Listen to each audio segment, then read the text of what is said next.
Hello, everyone. Welcome to our October webinar for Dynamic Dialogue. Today, we're going to talk about compliance and why this is such an important topic for supply chain professionals.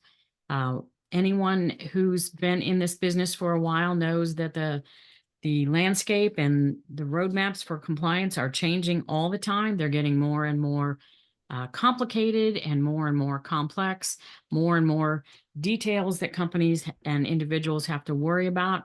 So we're going to talk about why that's so important and why most companies need an actual compliance program and should not settle just for ticking a few boxes and trying to stay out of trouble. So here we go. Today is the October version of our Dynamic Dialogue webinars. We offer these monthly. We do the fourth Tuesday at 11:30 a.m. Pacific. We have a variety of topics, and we're always interested in what you're interested in. So if you have suggestions for topics, you can email me. You can submit to info@Purple Link. We're happy to take suggestions.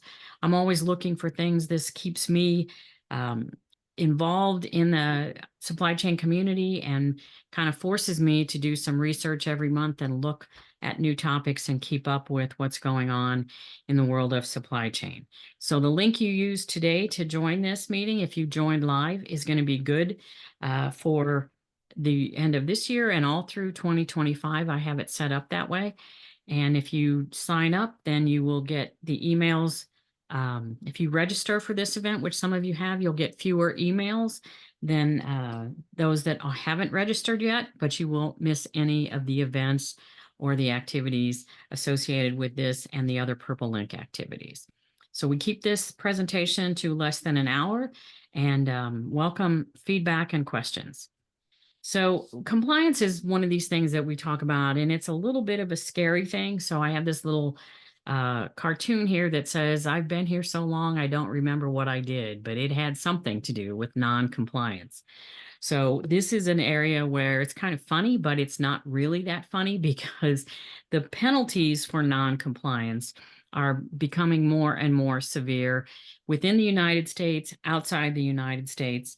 And within all the companies, you have to look at this. This is not just a company issue, but it's an individual responsibility as well. So yes, companies are responsible for keeping that company compliant, but that's done through and with people, and people employed by these corporations or companies or whatever, no matter how big or how small. We each in this industry, in this profession, working in these areas, we have responsibilities to do the ethical thing, keep the morals up, and follow the letter of the law and the intent of all these things to be compliant in all aspects. So this is, again, it's getting more complicated, but we're going to talk about that. So we're going to talk about the complexity. We're going to talk about what compliance programs look like that are able to keep growing, keep changing, keep their companies compliant throughout over some time. I'll give you a couple of cautionary tales and try to emphasize why this is so important, and then talk about possible next steps. So there are lots and lots of aspects of compliance. I use the word tentacles because that's how it feels, is there all of these different areas to get into. We have the ESG, the environmental, social, and governance type things. These are important always for companies to look at this. DEI, diversity, equity, and inclusion. So this might be a topic that is a little bit controversial, but the fact is, in supply chain, we need diverse supply chains. We need diverse supply pools. We need to be sure that we are equitable and we have fair and equitable practices for sourcing decisions, for making sourcing decisions, for identifying possible sources. It's important, and we need to make sure that we're including all of the stakeholders in our decisions for sourcing and in our processes and procedures for managing our suppliers. So it's a little bit of a twist on that, but I think it's the same attitude that says we are going to look at this, we're going to make sure we have the right suppliers, we have diverse suppliers, especially if you do any government contracting, then you need to make sure that you understand the small businesses, all of the various types of small businesses that you're tracking. That if you are a small business, it's important that you understand that and you work with companies that are bigger than your company, and that it is a bonus sometimes to be a small business, because companies do have targets around that, whether or not they are government contractors, because there are a lot of benefits of dealing with small businesses. And as companies diversify, as companies look at their supply chain architectures, they evaluate that. They're looking to change and to modify and to do some things different than they have in the past. Then it's really important that we make sure we understand that supply base and consider those aspects. And as we know, the world is just getting smaller and smaller. There are a lot of effects from trade regulations, laws. Last month, we talked about tariffs and what they are, and this is becoming a bigger deal all the time with people who understand it, people who don't, companies who are trying to maneuver around tariffs that are in place, tariffs that are threatened, and looking at it not just from a U.S. perspective, but around the world, because we do have global supply chains. Very few supply chains are contained only within one country, whether it's the U.S. or any other country, but we just don't have all of the resources here in the United States that we need to kind of maintain and sustain our current quality of living, and to keep changing as the technology changes. For example, we don't have a lot of the minerals and resources, things like lithium. We don't have very much of that here in the United States. We don't have titanium. We don't make that many chips here in the United States. We do make some, and we're making more, and that's a good thing. But very few electronics can handle being made, being updated, staying up to date with just using resources that are available here in the United States. I'm not trying to say that that's good or bad. I'm trying to be realistic and look at where parts and materials come from. So it's important that we understand that, and that makes compliance even more tricky these days. There are other aspects of this. This is really one of these boil the ocean topics, and it can be a discussion that just goes so out of, so broad, so nebulous. And honestly, a lot of companies are just playing whack-a-mole. They're trying to stay out of trouble. They're trying to just do what they have to do, whatever event of the day or whatever compliance issue comes up. They're trying to just put that one to bed, put that to rest, and then go on to the next one. So it's really important for every organization to examine your relevant compliance areas, choose where to put your focus and resources, and know that being proactive is going to be much better than just continuing to play whack-a-mole or be reactive to that. So these regulatory areas, the health, safety, all of those, most companies are used to dealing with that, but those requirements keep getting more and more strict as well.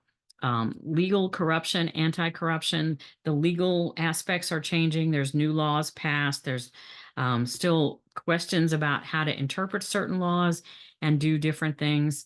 Ethics is a big deal. Human rights is, as we expand into global areas, the human rights becomes more and more pressing. And it's pressing here in the United States. There's a lot of reports in the last couple of years about child labor and companies doing things that maybe they shouldn't be doing, employing children as young as 12 and 14 into some of these jobs. Whether or not it, again, is legal, there's an ethical and a moral component to that, and a human rights perspective that you need to think about. And then the technology, as we know, continues to change. Everything is AI and blockchain and all of these things, and companies are struggling to keep up with what they can do, what's really available to them, how to understand that. And honestly, it's not something that everybody just starts adopting. It takes some knowledge, and you have to get ready for that. So you've got to make sure that your supply chain personnel are trained and are ready and are actively seeking ways to get their skills honed and up to date and keep them current. There's a lot of issues around privacy. It seems like every other day I see something that says that there was a breach in data from this credit card company, this retail organization, this whatever. We had some issues, so we want to be careful about that. But also just guarding the information we get from our customers, that we get from our research and our marketing activities. All of these things we want to keep as confidential as they need to be, and sometimes more than they need to be. We want to protect that because we want to protect our customers, keep their loyalty, and grow our market. And that gets very difficult too when we look at acquiring customers overseas in different countries, how we protect that, how they protect it or how they don't protect it. Doing business with companies in different countries can be really tricky. Environmental and sustainability issues, these are always kind of on the forefront of people, but we have some issues with that. And when we have things like these devastating hurricanes that we've had, that causes a lot of environmental issues just because of nature and what it inflicts on that. Anything that has buildings and the trash and all of the contamination that can get into lakes and rivers and water supply and ground through no fault of anyone's, but because of what happened, we have to be very careful with that. Employment opportunities. Employment, thankfully, is very high in this country, so the unemployment rate is low, but we want to keep opportunities open to people, and we want to retain our good employees, especially in this kind of environment. So we want to, when companies are fighting over people, trying to get good people and trying to retain them. Again, the international business is important, and just our products. Our products change, our designs change, all of those things. So it's really important that we look at all of these aspects and what affects our business and where we need to be compliant. We always need to be compliant in our product and our manufacturing. So we are in supply chain, which also spans the manufacturing aspect. So we need to make sure that we're meeting our quality requirements, that we're meeting our cost targets, that our suppliers and we are meeting delivery requirements. So we have constraints around that, and there are both legal and internal goals that we have to meet that we want to comply to. So it's very, very complex today. And so when you think about a compliance program, it's really important to think about what you need to do and how you would go about implementing this. The first goal of a compliance program is really to create awareness within any organization of all the areas of compliance that are related to a particular job function or position within the organization. It's not just functional requirements, but it's also all of the interfacing functions, all of the cross-functional teams that are good for our companies that produce better results. And when we're in supply chain, we're looking both internally at stakeholders and externally. And we really want to make sure that we, excuse me, are inclusive of that and that everybody has that same level of awareness. So once we have people aware of what our compliance requirements are, and that has to be developed internally. You have to look at your products, your business, your areas of doing business, whether geographical, the industry that you're in, the requirements that you have, the certifications that you have that you're trying to maintain, any of that for what are your compliance areas. And once you have those defined, then you want to focus on prevention, because prevention is much easier, much less painful, and much quicker to accomplish to make sure that you prevent any gaps, any big holes in compliance. So ensure your employees have the right training, the right tools, the right processes. And with that awareness, then they are able to prevent non-compliance issues from arising, or you'll catch them very quickly so they won't be as serious, as significant, or as impactful to the company as if you aren't looking for that. So make sure everyone is aware, and then teach them how to prevent non-compliance from happening, or to very quickly raise a flag if they think that there is a non-compliance or potential for non-compliance. Then we want to look at, as part of that coaching and training, we want to look at detection. We want to look at detection. We want to look at how we can train and coach our employees to detect, to look for misconduct, to look for potential areas of non-compliance. So not wait till it actually happens, but look for the possibilities, identify the risk. This is an area where we have to put more emphasis, I think, now and in the coming years, to make sure that companies are looking at this as a risk management approach, and also risk detection and mitigation type things. So we're really looking at risk-based thinking in a lot of this.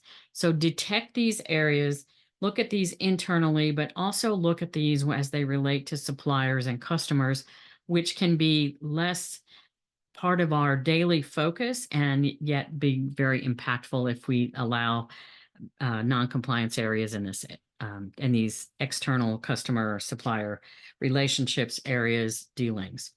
So then as we become more aware of non-compliance potentials, identify risks, then we need to make sure we have reporting and escalation processes in place. And the speed of essence in responding and investigating is very important. I can't emphasize that enough. You do not want to wait anytime that you identify a risk or a potential risk to start investigating and looking into what could possibly be there. So you need to make sure employees take that awareness and have the ability to report and escalate the issues.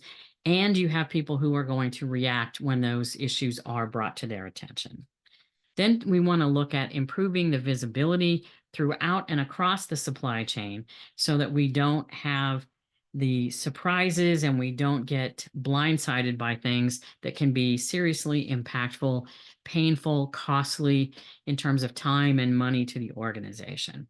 So one way we do this is we institute and we implement training programs. So we train, retrain, and retrain again, and do that training on a regular basis, which is the only way to really reinforce the knowledge, the importance, and keep people up to date on the changes in compliance requirements.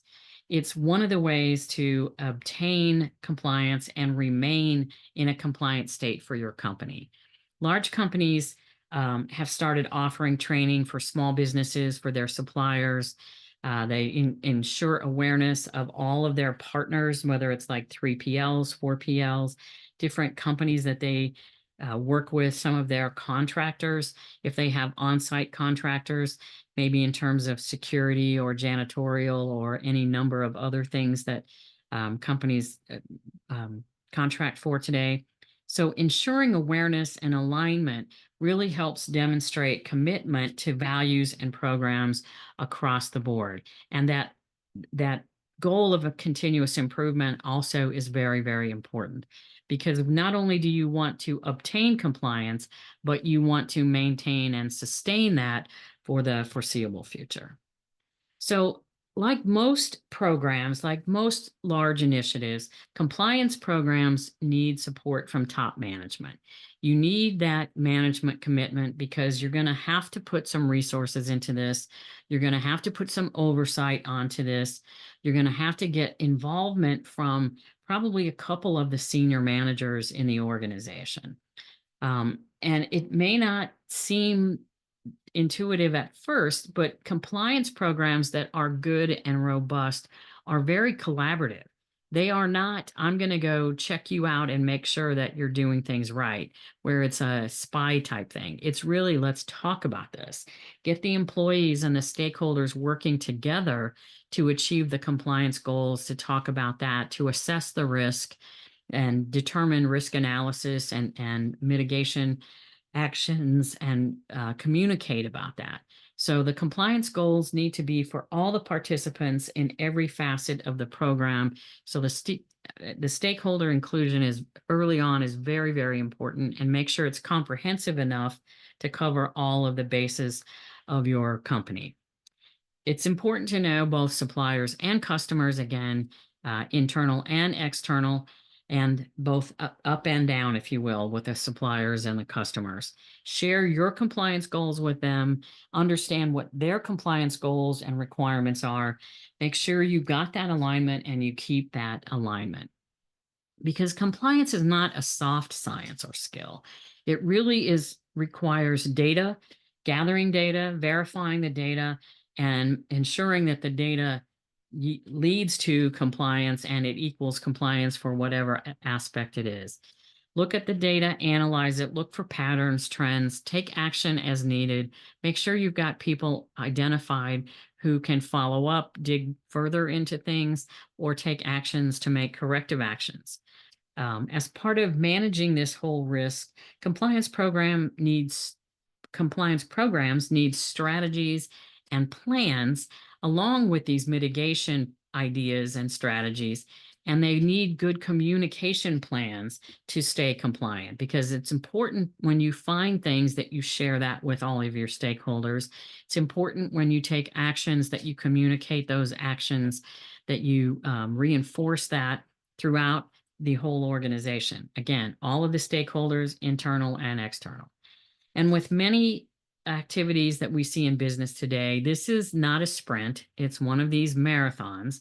It's not a destination, and it is a journey. So to be trite and use those cliches, but it really is an area where we have to stay vigilant to remain compliant in those areas, and we have to keep after this. This is not a one and done activity. We don't do this once and say, okay, we did this, everything's good, we're compliant now, next. This is really where we have to keep checking and rechecking. So we have to keep repeating these as anything changes, whether our products change, whether our suppliers change, our customers change, our supply chain changes, we have key suppliers, whatever, and the regulations and the laws and all of those things that can influence that. We have to keep repeating and stay vigilant, stay current. So again, this management commitment is very important, to put the goals together, to do the prioritization, to get the resources that we need, put schedules and timelines, because if we don't, it'll be one of those things, oh yeah, we'll get to that, we'll get to that, we'll get to that. And you know what? You didn't get to it, and now it's broken, and now we have a problem. And so now we're going to be paying a price for things that we should have been able to avoid by putting a schedule together and making sure that we check things not only once, but on a regular basis. Again, compliance programs do require budget. They don't require lots of extra budget over and above things, but they do require commitment from various people across the organization that are going to be dedicated to working on these areas, making this either a part of their job or 20%, 25%, or maybe one or two people who are in charge of coordinating the 20, 25% of lots of other people. So however it works for your business, again, large or small, somebody needs to be keeping an eye on this topic all the time, and regular meetings, regular communications, regular data analysis and surveys, and making sure that they report back to the managers and let them know how it's going or where they need help. Again, the stakeholders, internal, external, all of these things, collaboration is key, communication is key, setting goals and tracking your progress to those goals is very important. The data can come from any number of places. This is an area where you can check best practices in your industry, in your state, in your country, in your phase of business, whatever you're doing. So you want candid assessment of the current state of your company, and you want to make sure you include lower level suppliers that are providing key materials that are located in key locations, and that are actively contributing to your success, but may may be a problem if you aren't managing these and you don't want to be surprised by them. So make sure you know your tier 2, tier 3, and even tier 4 suppliers, if they are special, if they are unique, if they contribute something that's hard to get from somewhere else. There's the example of a paint company that I had as a client, and they did a sourcing exercise and their picked a source. We're very happy with that.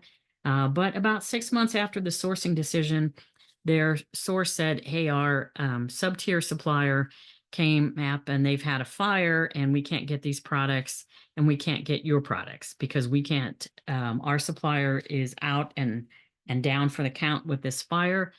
And so they said, okay, well, that's not good, but we just did a sourcing activity. So we'll go back to our other participants from the sourcing activity and see if we can't use them as a backup plan to keep some product flowing so that we don't shut down. Good plan, not a bad thing.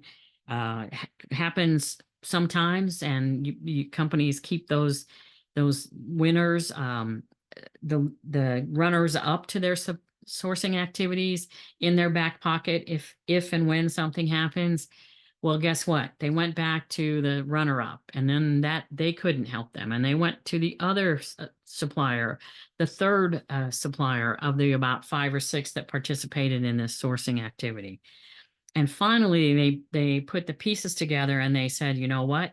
All of these companies, all 6 companies that we had as part of our sourcing selection process, used this one factory, happened to be in China, that had a fire.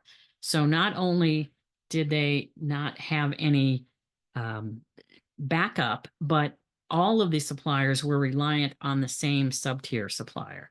So you need to know those things. You need to ask those questions of your suppliers during sourcing activities and afterwards. If you haven't asked those questions before, ask them. Who are your key suppliers for the products that you make for me? Where are they located? What are the risks and how are you managing those risks? If companies don't want to share that, that is not a good sign. You want to make sure they're, excuse me, I'm going to sneeze here, transparent with you, and that you have that information so that you can prepare, that you can do these risk analysis scenarios, and you can stay compliant with what you need to do in terms of making sure you've got product coming in and you can continue to produce for your customers to the schedules that your team is committing your company to. It's important to validate the data. This data, we have so much data now. People talk about AI, we talk about blockchain, we talk about all of these things. We have more data than has ever existed in the history of the world, and yet we still lack information in many cases. So data and information are not necessarily interchangeable, and we have data sources that sometimes do not paint the same picture. So we want to make sure that we look at the data we have, that we understand what our baseline is, where are we getting the information, make sure all of our stakeholders have the same data source and have agreed that this is the right place to get the data, and we're going to all interpret in the same manner. We can still make mistakes, but if we all have the same approach and agree on that before we get into a situation where we're saying, that's not what it says to me, that's not what my data says, my information is different. So we want to make sure that we align on that beforehand so that we can quickly resolve any issues and go back and solve the problem. So look at how we compile the data, look at where the data comes from, the sources of data, make sure we have legitimate sources of that, and that we are looking at this from a holistic perspective. Analyze that data, look at the levels of compliance along and throughout the supply chain, Where are we at risk? Where are we compliant? Where are we solid? And how can we continue to be solid in our compliance?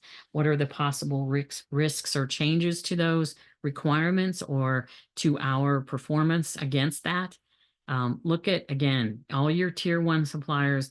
Look in China, look in Korea, look in Asia, because those are areas that are a little bit tenuous. If you have anything around Ukraine and Russia, those are risky areas. Now with what's going on in the Middle East, if you have suppliers in the Middle East, anywhere with that Lebanon, Israel, and Israel is actually a bigger contributor to the global GDP than many people think. So there's a lot of business that goes through Israel and is connected to Israel that you might not have known about. So with all the things going on there, you want to make sure that you understand what is there.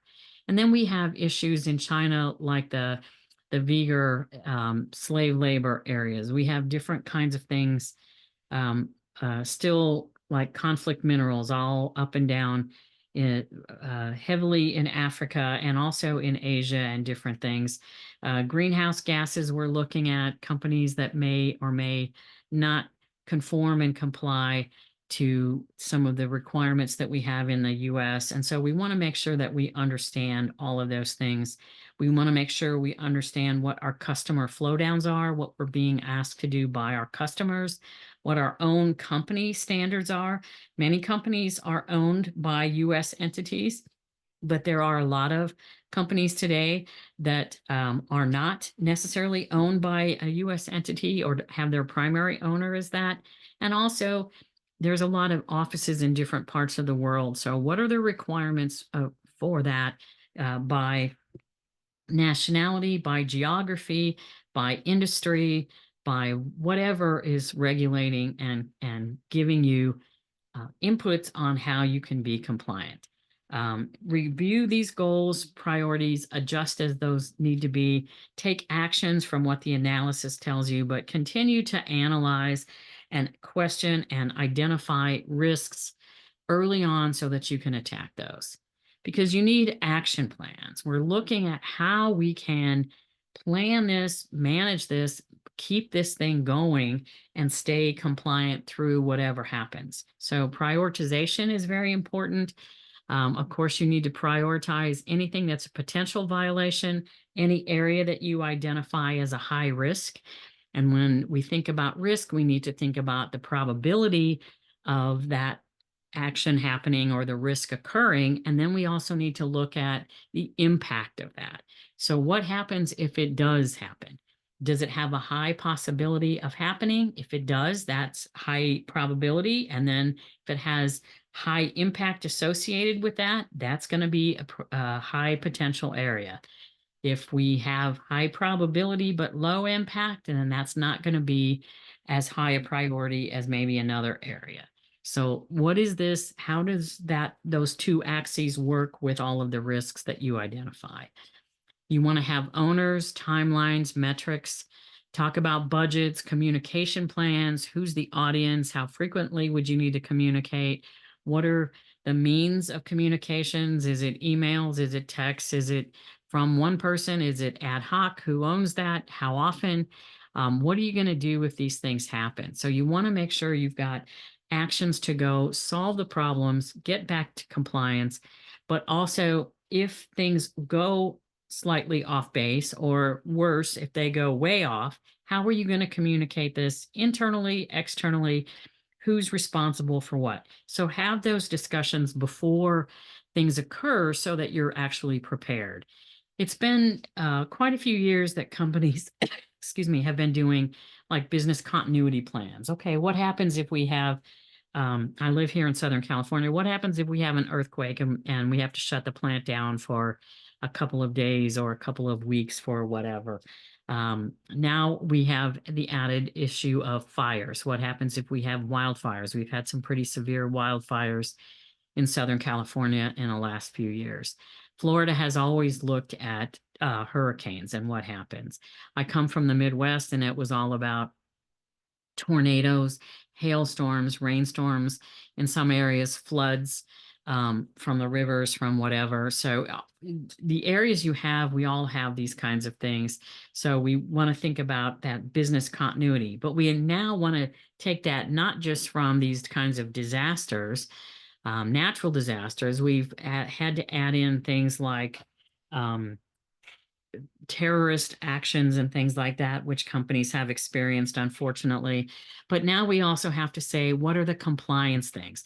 Okay, what happens if the law changes, or what happens if we find out that our supplier isn't doing something correct with importing or exporting, or our customer has made a mistake somewhere and we have a gap?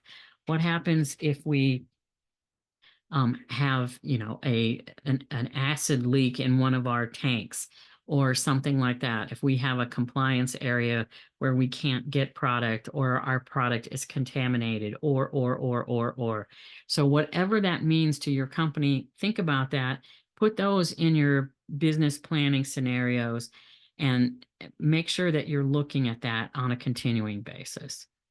And again, you got to keep repeating this, right? I hate to be a broken record, but that's the only way we can do this, is to keep monitoring, keep budgeting resources, keep updating our baseline, our stakeholders, our suppliers, our new regulations, the goals that we're trying to meet, the strategies, the plans we have. Make sure that we are maintaining that, refreshing that on a regular basis, because there are lots of laws being passed. This Forced Labor Prevention Act around the Uyghur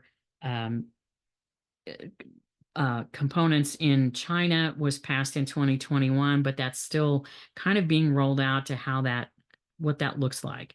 Greenhouse gas emissions within supply chains, and now we're being asked to measure that. I thought it was bad when we were being asked to just run down the conflict minerals, that tin, tantalum, tungsten, and gold. Okay, where does that come from? And I always tell people, look at your iPhone and tell me where the gold came from, because there's gold in that iPhone. It's hard to do that, but now we have to try to measure greenhouse gas emissions, carbon footprints, things like that. New York efforts are increasing supply chain transparency in fashion areas. So that involves, again, a lot of things outside of the US. It's hard to manage that. The modern slavery, the child labor kinds of things, the trade and tariffs that get implemented, lifted, all of those things. We have to be aware of that. We have to keep track of that. Many companies have lobbyists. If you're large companies, you can lobby, you can try to influence those things. Most companies, that if you're not the top 500 companies and you are small businesses, you're really just at the mercy of all these things changing. So what are the laws and how do you do that? We've had some laws here in California around things like contractors. What can you do? What can't you do? What constitutes a contractor? Who has to have a W-2 at the end of the year? Where do you have to pay benefits and all that? A lot of that was around the Lyft and Uber drivers and their benefits or lack thereof, and how that worked. And so these things change. They change from state to state, and you have to be aware of that. As a small business owner, I was looking at hiring someone part-time to do some clerical work for me. And what I find out is I can't really do that the way I could have done that a few years ago before this AB5 passed and whatever. So it gets tricky, and you have to pay attention. So there's 3 important keys to implementing these programs. When you kick off your compliance program, make sure you do a thorough risk assessment and repeat that at least annually, every 6 months if you have the resources and can do it, but make sure that you really keep your eye on this ball. The second thing is to ensure that your compliance team members have clear roles and responsibility, and they are not going to hesitate to call in experts in trade, legal experts, or whatever you need to advise them to find out what they need to do to obtain and maintain compliance. It's very important, we in this industry, supply chain, that we involve our suppliers intimately with this. Make compliance part of the supplier vetting processes, and make that part of your business reviews. Ask them what they're doing in terms of compliance. Ask them for any issues they've had, but also what are their proactive plans on that? Because that's really what you want, is people who are proactive in this area, and remain vigilant throughout your supply pool with these relationships to see who is and who isn't really at the level that you think they need to be for your business to keep moving forward, to keep growing, and to be successful. And make sure all of your internal team are aware of this and sing out of the same hymn book, if you will. So you really want to avoid pain. My grandmother used to tell me an ounce of prevention is worth a pound of cure. And I remember thinking, what the heck does that really mean? But here's some examples where they really didn't have the prevention and the pound of cure was quite expensive. Abbott submitted a response to the FDA and to a planned, or to a forced shutdown of a plant. So their plant was shut down in February, and they had some time to respond. They submitted their response in about April, took them to May or June to get that worked out. Were able to reopen the factory, I think in June or July. This was a couple years ago. They said it would take 2 weeks to fully resume production and 6 to 8 weeks to get the product back on store shelves. But after 2 weeks, they actually had a storm that knocked out power, caused flooding, and they had to shut down again for another 2 weeks. So this is an area where they weren't compliant with a lot of the physical requirements that they needed to be. They didn't have the right quality checks and balances in place. And if you know anything about the baby formula, they have suffered for the last couple of years. They're finally coming back to this area, but this has been a very, very difficult and costly thing for not only the companies, but for people, mothers and families around the country that didn't have access to the right kinds of formula. They either had to change the formula because they couldn't get the other one, the Abbott produced one.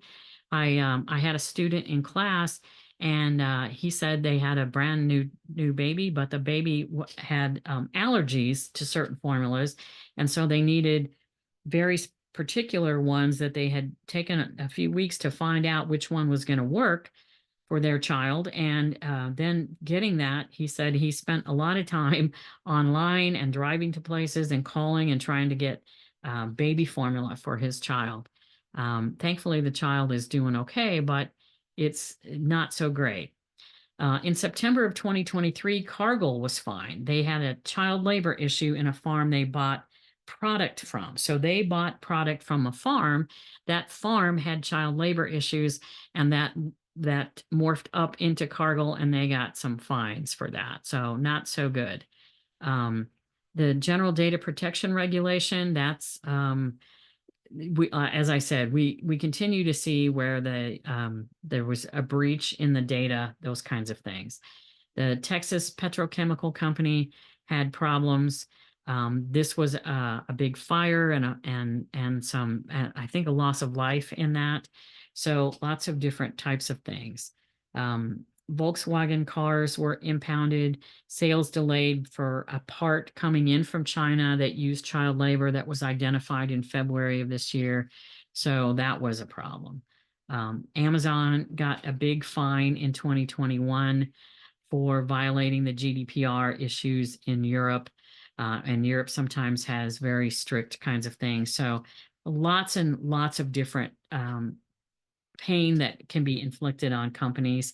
And again, I'm going to stress that this is not just the company's liability, but individuals can be held accountable and responsible for actions and inactions or dubious actions that were taken as a result, or either hindering or preventing compliance or trying to skate around that. So there are a lot of potential penalties, not just for companies, but for individuals involved in all this. So it's important that you know and understand. And as you've probably heard before, ignorance is no excuse. So you have to stay aware of all of these things. On environmental issues, a lot of different things, some fines. Toyota had a violation of the Clean Air Act. It cost them $180 million. Lots of different things that have happened over time. KPMG got in trouble with, they not only stole information to alter some audits, but they cheated on some training exams that resulted in some problems. So lots and lots of different areas. And I'm sure you guys can all come up with 2 or 3 things that you've seen recently or in the not so distant past about compliance infractions that resulted in pain. So what I do know is there's a better way. Compliance requirements are going to continue to increase. They're broad, they're detailed. They go both. Sometimes they're very broad and almost too vague. Other times they're very, very specific. So you have to pay attention. Companies are integrating legal, sustainability, supply chain management functions to address these types of things. And again, collaboration is the suggested, and the one I highly recommend is to collaborate on compliance and make sure you've got all these functions and all these people working together, because it's not, you're trying to make sure your company is protected and your employees are protected and give them ways to protect themselves. This end-to-end supply chain visibility is really, really important to analyze your policies, procedures, and to update them regularly to reflect the requirements and the goals that you have. And you need good communication with your suppliers to make sure you have that, as well as with your carriers and maybe retail partners, distributors, and that. The internal awareness is important. As we said, that is the first step to make sure everyone is aware of what the requirements are. So communicate your ESG plans, your progress, your results. Make this part of your regular metric review. Risk and cost management, we're redefining what that means to companies these days. We're emphasizing that the knowledge that violations can be costly, again, not only costly to the company, but costly to an individual. And recognize that we need diligence in all aspects of compliance. So start by being proactive, including these requirements in your supplier vetting activities, in your supplier scorecard activities, and performance assessments of people, contract renewals, all this kind of things. And make sure you establish this culture of ESG, environmental, social, and governance in your organization. So if you're committed to improving your company's compliance programs, again, it is a journey, not a destination. Think about the opportunities that are in your company. Are you managing your costs and schedules and risks overall? If you need assistance, help is available. You can take the first step and you can schedule a free call with me at Call with Jane. We'll look at your situation, your current problems, what you're doing, what you're not doing, and suss out what next steps could be planned or can be productive. Then we can create a high-level strategy in this 30-minute conversation and then decide what next steps. If that works for you and you need more help, I'm available, my company is available, and if not, I can give you some resources and point you in some directions of what you might be able to do. So Call with Jane, it's a free call, please sign up. This is my purple link model that says we need to have all of these types of things. So we need supplier performance management. We need relationship management. This is all about risk management. And we're trying to keep those integrated through the business fundamentals and making sure our people have the skills and the tools and the knowledge to put all of these things together and manage the suppliers for our business and manage the supply chain as a whole. So it's a very important thing to do. I circled some of the areas that are very important in this area of compliance, but there are others as well. So this is Dynamic Dialogue. We're going to continue on the 4th Tuesday. The next one is going to be November 26th. We're going to talk about a preview of supply chains for 2025.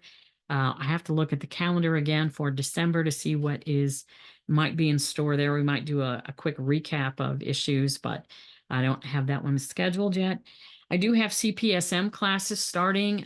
Exam 2, I'm going to start that probably in about Q1 of 2025. I have added a second CPSM 1 class that's going on now. It's just started, so it's not too late to join that. You can contact me directly and I can give you the information for that. On the website, I would say please contact me rather than the website. The website's still outdated. I haven't had anybody update that for me, and it's woefully out of date, but I will get that fixed shortly. So I want to leave you with something.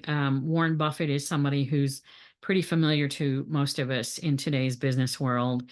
And this whole compliance thing is also associated with quality. And he says it takes 20 years to build a reputation and 5 minutes to ruin it. If you think about that, he says you'll do things differently. And my paraphrasing is you might make a different decision. So compliance is one of those areas where, again, you do not want to be non-compliant. These companies that have been in the news for non-compliance have taken big hits to their reputation, to their profitability, to their profit margins, to their investors and their stakeholders. So you don't want to be in that situation. Make sure you think about compliance in all of these areas. And if you haven't and can influence that, get a compliance program, a formal program in your company to make sure that you're looking at all the aspects of compliance that are important to your company so that you can stay alive and thrive in the future. So that's what I have today. I'm going to stop the recording.